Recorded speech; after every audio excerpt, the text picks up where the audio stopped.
einhver raskelli kæristuna þín og svona, segðu eitthvað. Þannig að við svona augra manni á svona sérstakann máta. Já, líka til Hvað þess þarf að gera? Nákvæmlega. Já, Og svo gerir eitthvað þá bara, þú veist, það var drullað yfir þig eða? Já, Já. þú veist, henni tippasleikjó, skilur við, hvað er það að segja? Svo ég er svona, mér finnst þetta ekkert frábært.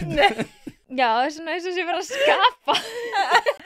Vá, þetta var ofið. Nei, þetta í alvöru, það Já. er svona eins og sé bara að vera að Það skapa er verið að oft ögra. Já. upphlaup með því að ganga lengur og lengur og lengra. Og það er í rauninni rosalega taktist að gera það.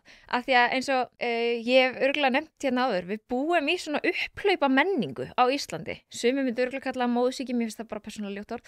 En þú veist, það er, einhver gagnrýnir eitthvað og það er hlaupið upp til hand og fóta, bæði sko hjá samherjum og andstæðingum, málstæðarinn sem er verið að gagnrýna.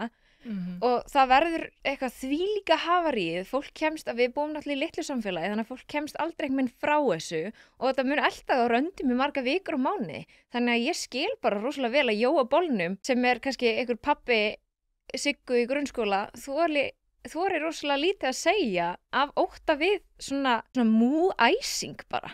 Þakka þér kærlega fyrir að hlusta á þennan stuttabút. Þú getur nálgast þennan þátt og allt efni hlaðvarpsins Ein Pæling á pardus.is/ein pæling.